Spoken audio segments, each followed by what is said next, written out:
Es muy grato estar con ustedes en Entérate de Caracol Internacional. Muchos temas en el día de hoy, es una verdadera avalancha de noticias. La tragedia de Mocoa en el departamento del Putumayo, la situación política e internacional de Venezuela a raíz de los últimos acontecimientos, el madurazo, la revocatoria, bueno, todo.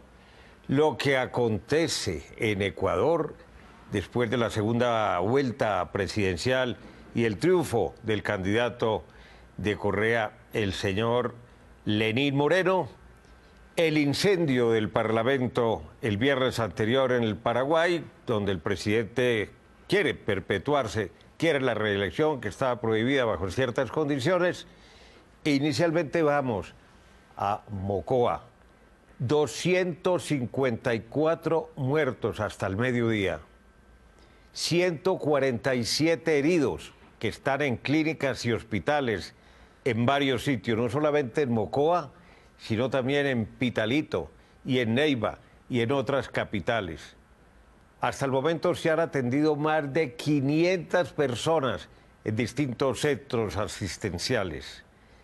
El 40% de Mocoa ha quedado barrida. Desaparecieron para siempre 17 barrios como producto de las inundaciones generadas por 3 ríos, el más grande, el río Mocoa. Invadieron las calles, agua por montones durante los últimos 4 días, y el viernes después de las 10:30 de la noche se vino la avalancha, con rocas gigantescas, con piedras, con palo, con todos los escombros de lo que iba encontrando precisamente el río Mocoa a su paso por las calles. Había muchos barrios, no se explica uno cómo, falta de planeación, ha sido una costumbre de muchos años, de muchos gobiernos, los habitantes ubicados, todos esos barrios, en las riberas del río. Claro, la última tragedia fue hace 50 años y entonces la gente estaba muy tranquila, pero lo perdió todo. El país está en emergencia, ya ha sido declarada en este momento el estado de excepción, que prevé una emergencia económica y social para poder atender con la mayor diligencia que sea posible, pues este drama que golpea durísimo al sur del departamento de Putumayo, que también queda al sur el Putumayo, casi que la frontera con el Ecuador. Y tenemos comunicación en este momento con el teniente Jesús Rodríguez. Él es el delegado de los bomberos del departamento de Putumayo, está en Mocoa. ¿Qué siente en este momento después de casi 3 días de tragedia humana y en todo sentido, teniente? ¿Cómo se estará y en cuánto tiempo cree usted que es posible reconstruir hasta donde humanamente se pueda realmente esos 17 barrios que se barrieron? Doctor Darío, muy buenos días. Qué alegría por Caracol poderle informar a nuestro país la situación que en el departamento del Putumayo está sucediendo. Es una tragedia muy difícil de describir, pero que gracias al apoyo del gobierno nacional en cabeza del Ministerio del Interior, el señor presidente de la República, la Dirección Nacional de Bomberos y la Unidad Nacional de Gestión de Riesgo, con todo su equipo que ha trasladado a nuestro departamento, y obviamente con el apoyo de los bomberos a nivel nacional, desde Cali, desde Yopal Casanare, Pitalito, Pasto, Popayán, de Timaná, y todo el equipo de bomberos de Putumayo, decididos, trabajando fuertemente para tratar de solucionarle al menos el dolor a nuestra gente, inicialmente con la búsqueda y rescate de los cuerpos de las víctimas desaparecidas, doctor Darío. Teniente Rodríguez, ¿usted cómo vivió la avalancha? ¿Por qué se pudo salvar? ¿Cómo reaccionó y cómo sintió el ruido que hacía los 3 ríos que pasaban, como Pedro por su casa, por las calles de la ciudad? Doctor Darío, yo le puedo decir de que son cosas de mi Dios, es un milagro. La tragedia es la magnitud de contarlo, yo creo que es muy difícil de describirlo. Lo único que le manifiesto es de que de pronto el poco conocimiento que uno ha adquirido en esto ha permitido tomar decisiones rápidas y poder salvar un poco de humanidad de nuestra gente a través de la información por medio de sirenas y tratando de calmar a la gente, pero es muy difícil describir la situación. Fue una catástrofe total, 17 barrios acabados, es nuestra cabeza del departamento, nuestra capital. Es un dolor que prácticamente tiene enlutado no solo nuestro departamento, sino al país en general. De ahí la atención inmediata y el interés del gobierno nacional en colocar los ojos en este departamento. Pues muchas gracias al teniente Jesús Rodríguez, el delegado de los bomberos del departamento del Putumayo. Y el presidente Santos, hay que decirlo, desde el primer momento canceló un viaje que tenía precisamente a Cuba, se fue él mismo con varios de sus ministros a hacerle frente y a liderar todo el proceso para que el impacto se pudiera mermar, acentuar un poquitico. Volvió al día siguiente y también en el día de hoy. Esto va a tardar y ojalá el Estado colombiano pueda tener la capacidad de respuesta con eficiencia, con transparencia, con ejecución, para que esta emergencia que viven tantos centenares, miles de personas se pueda superar lo más rápidamente posible. Pues bien, como yo les decía, tenemos otros temas, porque han pasado muchas cosas en nuestro continente. Lo de Venezuela, ¿qué tal? Cuando se había alborotado todo el avispero internacional, se había convocado a una reunión extraordinaria de todos los cancilleres de la Organización de Estados Americanos para analizar la posibilidad de decretar, de aplicar en Venezuela la llamada Carta Democrática, con una serie de sanciones, incluso en lo económico, y sobre la base de que acá no hay democracia, de que se había presentado un golpe de Estado, un madurazo, a raíz de una decisión, un par de decisiones sobre todo que tomó el Tribunal Superior de Justicia, suprimiendo completamente la Asamblea Nacional de Venezuela, que es el órgano legislativo, y quitándole el fuero a los asambleístas, a los congresistas, y que esas funciones las asumía el Tribunal Superior de Justicia, un órgano de bolsillo del presidente Maduro. Pues bien, se armó tal, la de Dios es Padre, que el tribunal en muy pocas horas revocó esa decisión, se volvió al estado anterior y en este momento pues la situación es muy incierta de lo que sigue, porque es que las causas, las raíces de lo que está aconteciendo en Venezuela son exactamente las mismas. No hay elecciones, no hay un calendario, hay muchos, decenas de presos políticos en las cárceles, es una absoluta dictadura, así no le guste que se le llame al señor Maduro. Nuestros invitados para esto, para hablar del Ecuador y un poquito del Paraguay, son Miguel Benito Lázaro. Él es español, internacionalista, lo hemos tenido en Entérate de Caracol Internacional en varias oportunidades, es politólogo, conferencista, académico, profesor de muchos centros docentes, igualmente ha vivido en Estados Unidos, en Venezuela, en Colombia los últimos 4 años y conoce a fondo todo lo que tiene que ver con esa materia. Y un politólogo, Ronald Rodríguez también, de la Universidad del Rosario, es del Observatorio sobre Venezuela desde hace algunos años, es profesor, está aspirando a un doctorado que está en curso. Muchas gracias por acompañarnos. A ver, a mi izquierda, Ronald.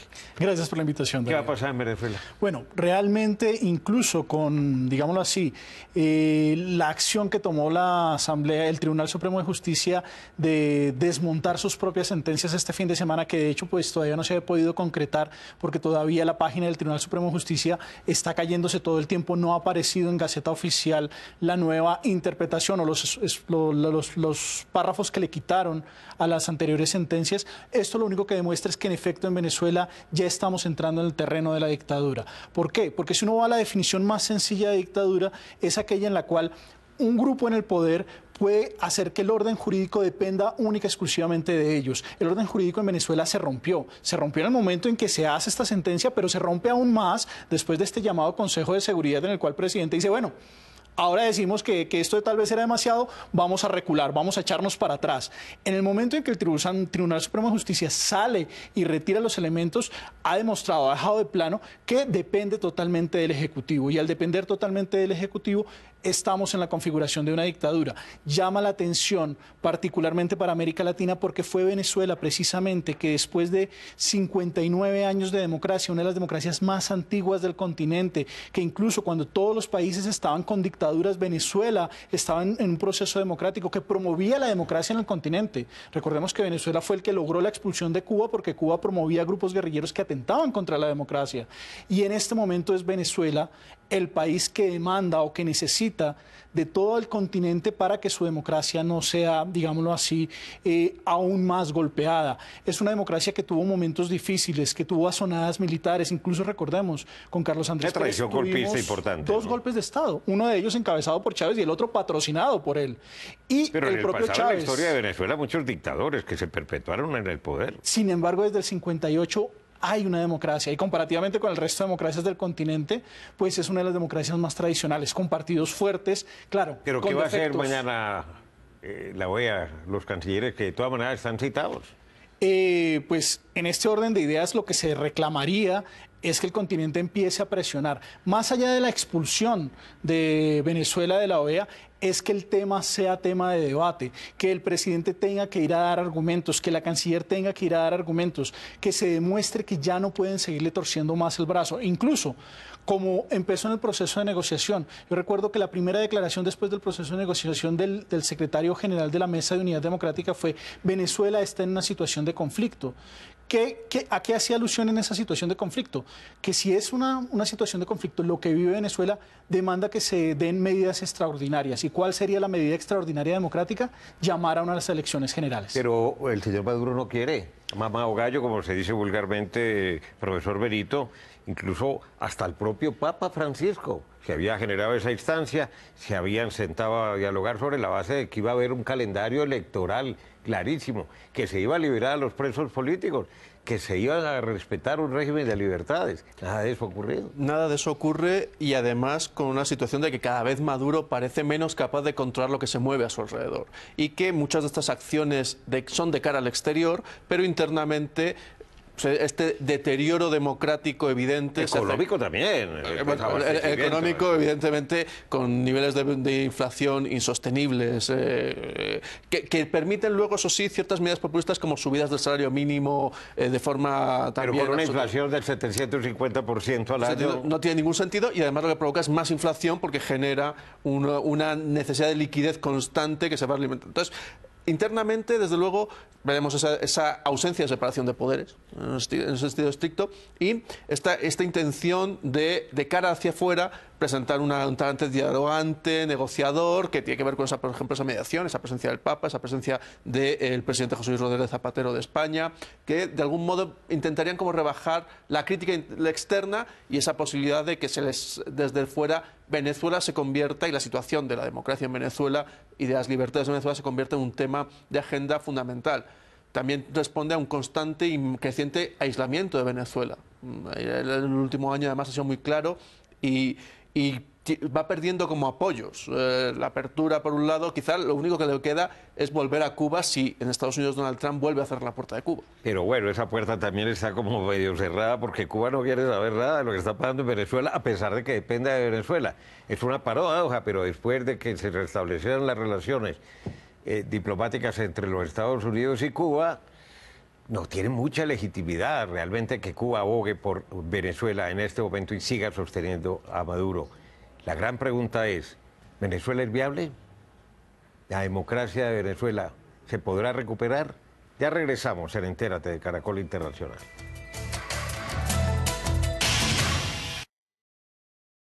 Regresamos en Entérate de Caracol Internacional con nuestros dos invitados. ¿Es viable Venezuela como está? Yo creo que sí. Venezuela todavía no es un estado fallido, a pesar de que el gobierno hace sinceros esfuerzos por ponerlo en esa condición, pero todavía no lo es. Venezuela todavía tiene un margen de oportunidad bastante amplio. ¿Cuáles son los dos grandes problemas de Venezuela? Por un lado, la economía, que el modelo chavista acabó, destruyó el modelo económico venezolano, y por el otro la inseguridad.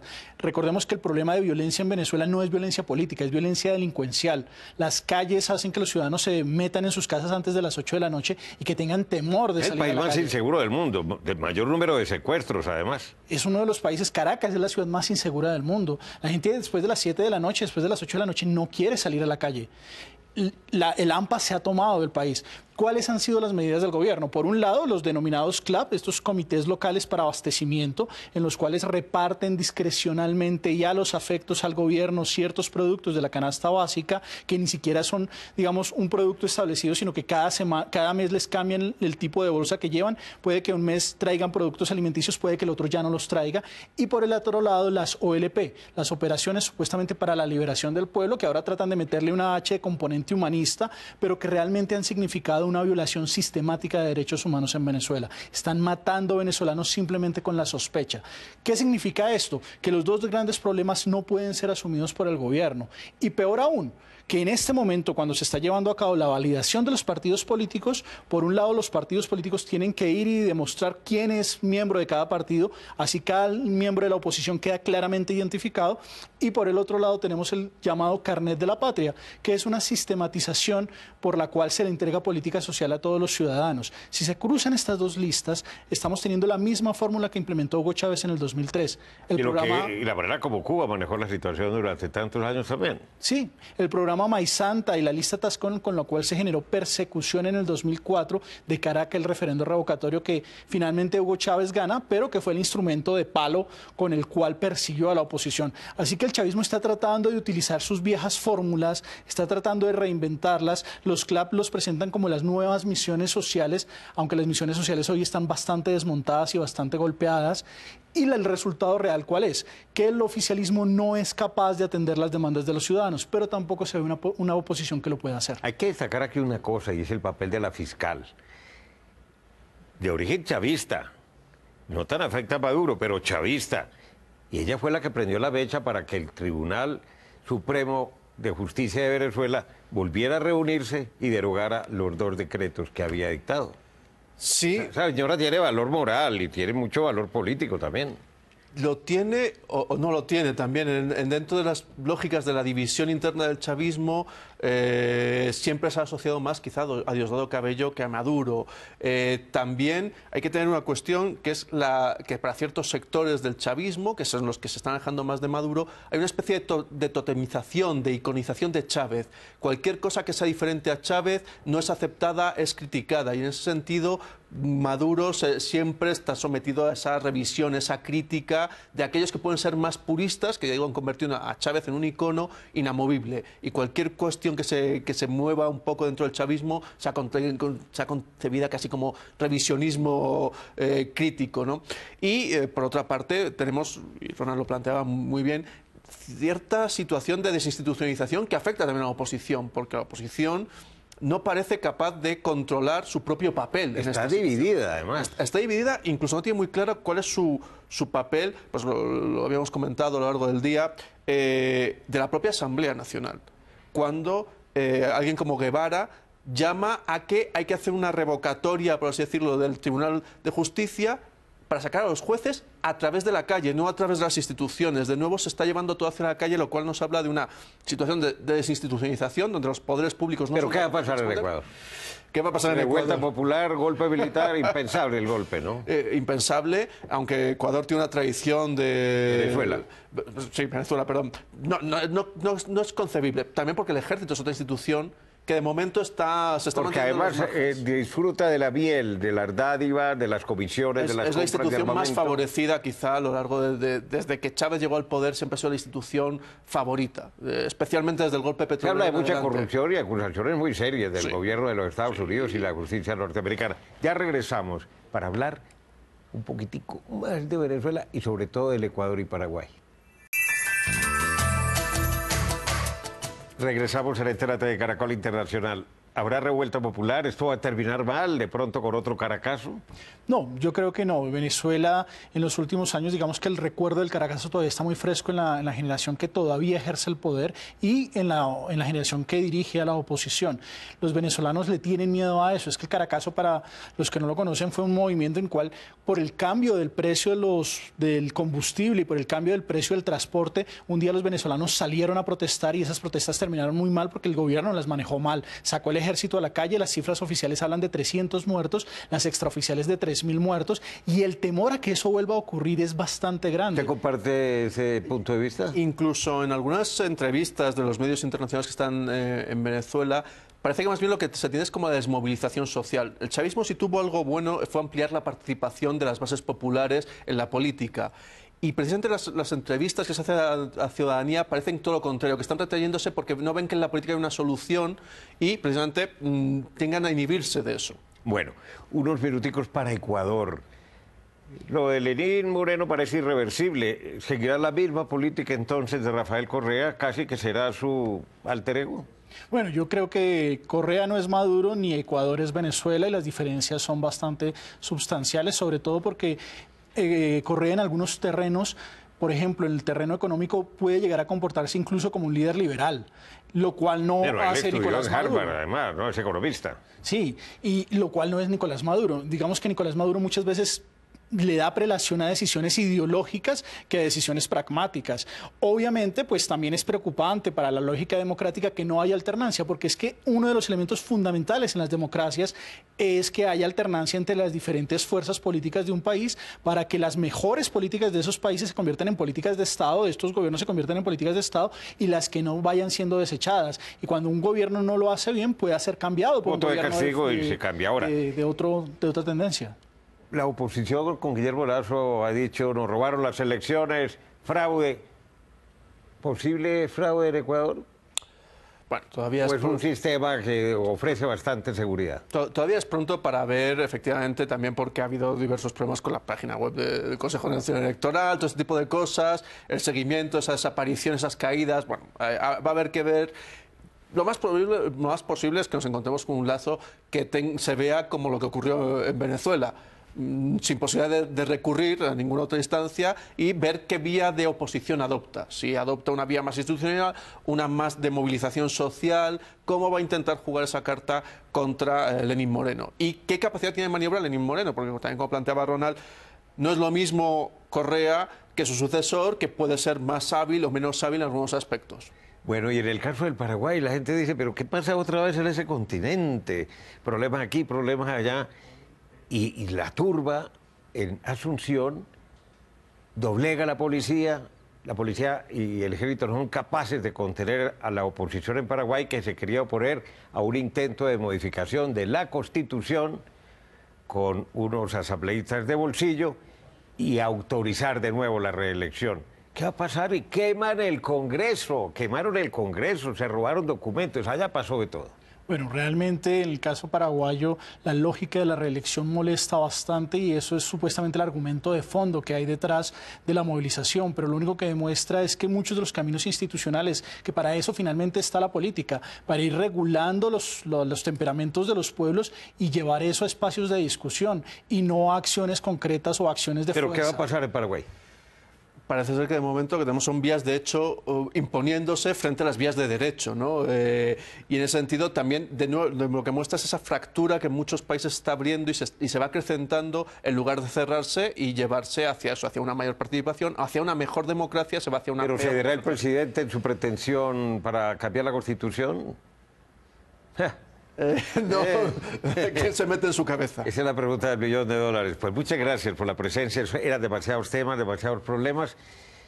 Ya habrá oportunidades. Lo único, posteriores. Darío, todos como COA. Exactamente. Recuerden que ustedes pueden seguirnos en Twitter a través de nuestra cuenta @entératecaracol. También puede escribirnos a través del correo electrónico enterate@caracoltv.com.co.